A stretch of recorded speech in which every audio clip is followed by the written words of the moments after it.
I'd always been the odd one out in my family. While my older sisters Diane and Rebecca both followed our parents' well-trodden path into corporate law, I chose a different direction, pursuing my passion for sustainable architecture.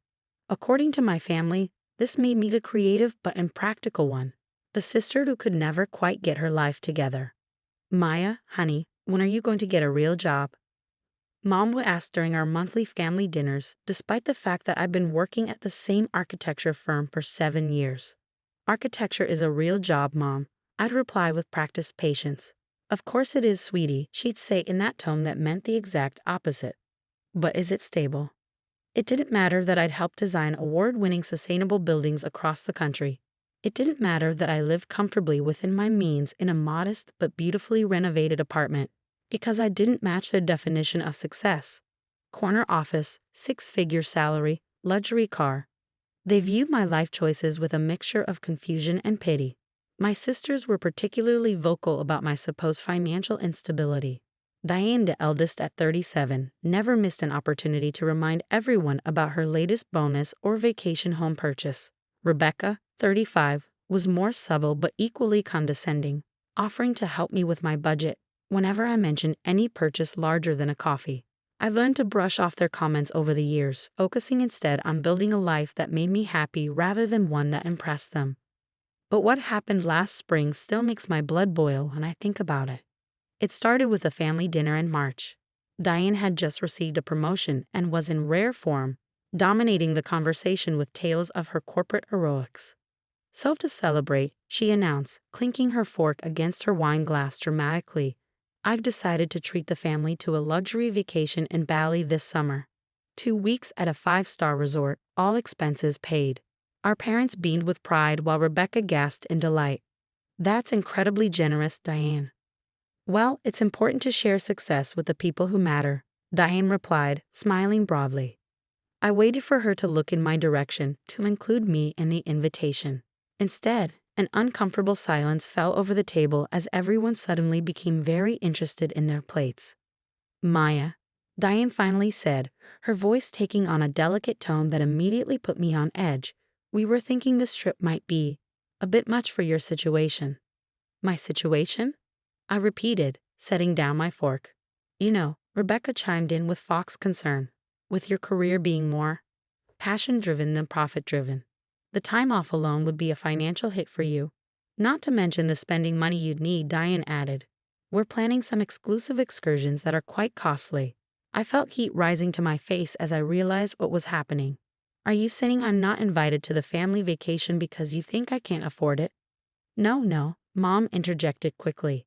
"They're just concerned about putting you in an awkward position." "We know how independent you are," Dad added, clearly uncomfortable. "You wouldn't want us paying your way." "Even though we absolutely would," Diane said with artificial sweetness that made my teeth hurt. "But we know your pride wouldn't allow it." The assumption was so wildly off base that I almost laughed.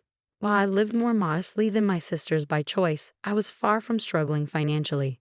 In fact, thanks to some smart investments and my habit of saving rather than showing off, I was in an excellent financial position.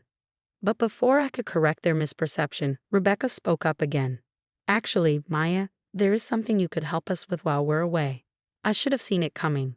"Both our regular nannies are unavailable those weeks," she continued, "and we were hoping you might watch the kids. They love their Auntie Maya, and we pay you, of course." 5 children, 2 weeks, while they sipped cocktails on a Balinese beach. "Let me get this straight," I said slowly. "I'm not invited on the family vacation because you think I can't afford it, but you want me to babysit your children for 2 weeks while you're all gone." "When you put it that way, it sounds terrible," Diane laughed, waving her hand dismissively. "Think of it as house-sitting with benefits. You get to stay in our homes, use our pools. We'd stock the fridges," Rebecca added helpfully. I looked around the table, waiting for anyone, to acknowledge the absurdity of the situation. Instead, they were all nodding as if this was a perfectly reasonable arrangement. "I'll have to check my schedule," I managed to say, which they immediately interpreted as agreement. The conversation moved on, but I remained silent for the rest of the meal, a plan already forming in my mind. Over the next few weeks, Diane and Rebecca ramped up their vacation planning, creating a family group chat that excluded me where they shared resort photos and excursion options. Meanwhile, they created a separate chat with just me to coordinate the childcare details, when to pick up each child, their schedules, dietary restrictions, and an ever-growing list of rules and requirements. I responded politely but noncommittally, neither agreeing to nor refusing their requests outright. Whenever they pressed for confirmation, I'd cite work commitments that I needed to sort out first. This is exactly why you need a more structured career path, Diane texted after I mentioned potential work conflicts. Corporate jobs have clear vacation policies. I didn't bother explaining that my unstructured career had actually given me considerable flexibility and autonomy. I was saving that revelation for later. A month before their scheduled departure, I finally agreed to meet them for coffee to finalize the arrangements. They arrived with color-coded binders for each child, looking relieved that their child care plan was coming together. "We can't thank you enough, Maya," Rebecca said, sliding a binder across the table. "The kids are so excited to have their fun aunt staying with them." "About that," I said, taking a sip of my coffee, "I'm afraid I won't be able to watch the children after all." Their expressions fell in perfect synchronization. "What do you mean?" Diane demanded. "We've been planning this for months." "No, you've been planning this for months," I corrected her. "I never actually agreed to it. I said I needed to check my schedule, and I have. It turns out I'll be out of the country those weeks." "Out of the country?" Rebecca echoed incredulously. "Where could you possibly be going?" I smiled. "Bali, actually." The silence that followed was deeply satisfying. "That's not funny, Maya," Diane finally said. "I'm not joking. I've booked my own trip to Bali. Different resort, different dates. I'm leaving a week before you and staying a week longer, actually." "But how can you afford?" Rebecca caught herself, but not quickly enough. "Afford it?" I finished for her. "Quite easily, as it happens. Contrary to what you all seem to believe, I'm not struggling financially. I may not flaunt my money like you do, but that doesn't mean I don't have any." Their disbelief would have been comical if it wasn't so insulting. "You should call a professional childcare service," I suggested, gathering my bag. "They'll need some advance notice." I left them sitting there, mouths still slightly agape, feeling lighter than I had in years. The next few weeks brought a barrage of texts and calls. First from my sisters, then from my parents when their appeals failed to move me. The messaging evolved from indignation to guilt-tripping to, finally, grudging offers to include me in their trip after all. "We never meant to exclude you," Diane claimed in a particularly revisionist voicemail. There must have been a misunderstanding. I didn't bother responding. Instead, I focused on my own travel preparations and a special project I'd been working on in my spare time. As the departure date approached, my mother called with one last attempt at reconciliation. "Your sisters feel terrible about the misunderstanding, Maya. They want to make it right. Won't you at least come to the airport to see everyone off? The children would love to say goodbye to their aunt." I considered refusing, but the opportunity was too perfect to pass up. "Sure, Mom. I'd be happy to." The morning of their departure, I arrived at the international terminal dressed casually but tastefully, a simple envelope in my hand.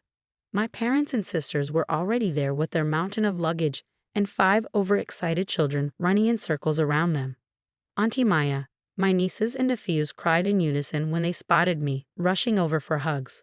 "We're going on an airplane to see monkeys," my youngest nephew informed me solemnly. "That sounds amazing, buddy," I said, giving him an extra squeeze.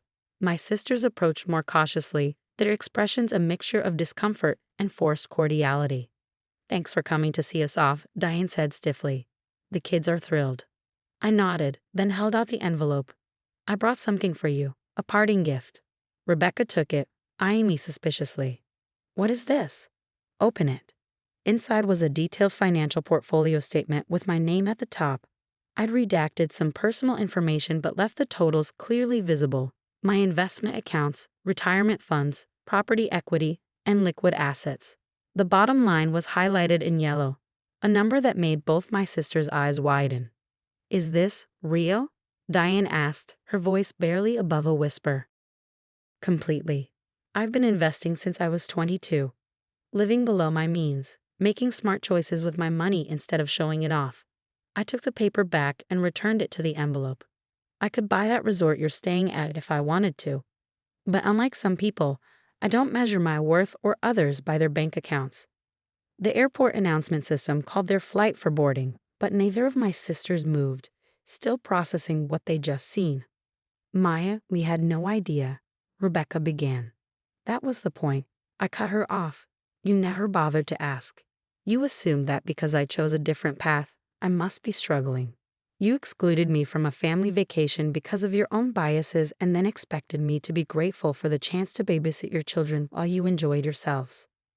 We made a mistake, Diane admitted, looking genuinely contrite for perhaps the first time in her adult life. We should have included you. Yes, you should have. Not because I can afford it, but because I'm your sister. The boarding announcement repeated, more urgently this time. You should get going, I said, stepping back. Wouldn't want to miss your flight. Wait, Rebecca said suddenly. If you're so financially secure, why did you let us believe otherwise all these years? Why live in that small apartment and drive that old car? I smiled. Because I value experiences over possessions, sustainability over excess, and authenticity over appearances. My life looks exactly the way I want it to, whether you understand that or not. With that, I hugged each of my nieces and nephews, promised to bring them souvenirs from my own Bali trip, and walked away, leaving my sisters to make a mad dash for their gate. They missed their flight. I know this because I was already relaxing in the airline lounge, waiting for my own departure later that day. I'd actually changed my plans when Mom had convinced me to come to the airport. Why drive there twice? My flight to Bali, in business class, wasn't leaving for another 4 hours. As I sipped my complimentary champagne, my phone buzzed with a text from Mom. Girls missed their flight. Rebooking for tomorrow. What did you say to them? I didn't reply. Some lessons are worth missing a flight for. My time in Bali was transformative, not because of the luxury resort or the infinity pool, though those were nice, but because for the first time in my adult life, I felt completely free of my family's expectations and judgments. I hiked through rice terraces, learned traditional cooking techniques from local chefs, participated in a community-led reforestation project, and sketched designs for my own sustainable tiny house that I'd been dreaming about building. I returned home renewed and more certain than ever about my chosen path. 2 days after I got back, there was a knock at my apartment door. I opened it to find both my sisters standing awkwardly in the hallway, looking uncharacteristically humble. Can we come in? Diane asked. I hesitated, then stepped aside to let them enter.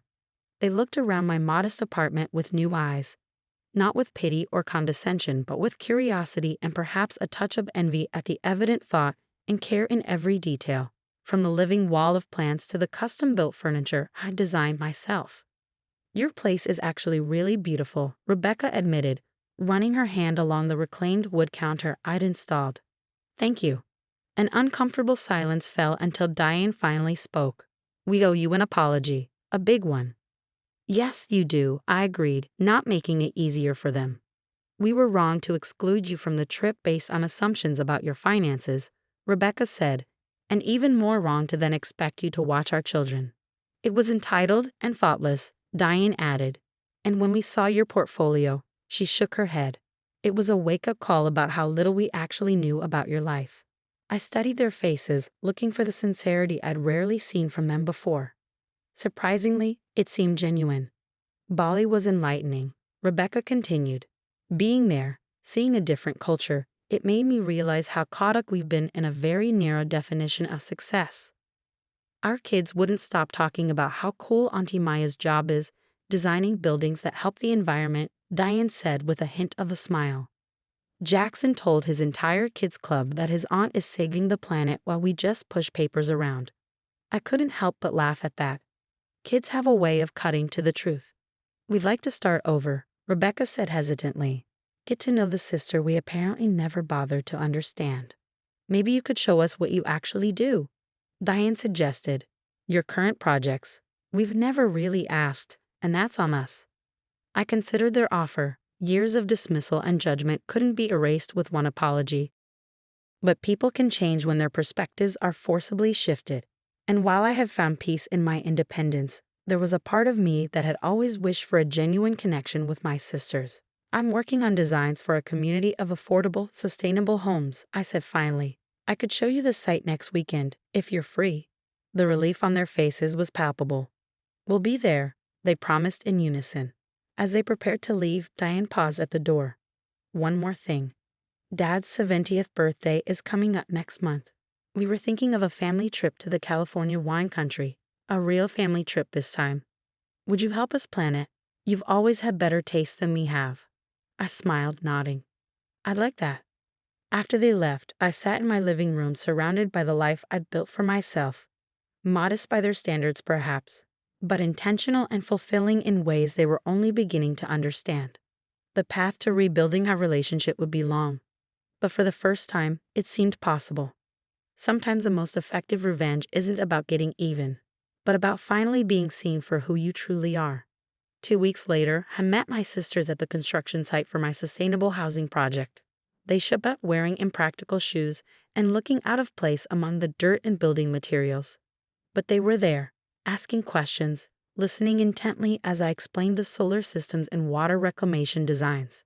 "This is actually incredible, Maya," Diane said, genuine admiration in her voice as she studied the plans. "You're building homes people can actually afford that don't destroy the planet." "Meanwhile, we're helping billionaires become trillionaires," Rebecca added with a self-deprecating laugh. As we walked back to our cars, Rebecca linked her arm through mine, a small gesture that would have seemed impossible months ago. "You know what Jackson asked me yesterday?" Diane said, brushing dust from her sleeve. "He wanted to know if it was too late for Mommy to become an architect like Auntie Maya." I raised an eyebrow. "And what did you tell him?" She smiled. "I told him it's never too late to follow a better path." Nothing had changed overnight. My sisters still lived in their mansions and worked their high-powered jobs. I still preferred my sustainable apartment and meaningful career. But something fundamental had shifted in how we saw each other, not as competitors on the same narrow track, but as women who had chosen different paths worth respecting. And really, that acknowledgement was worth more than any luxury vacation could ever be.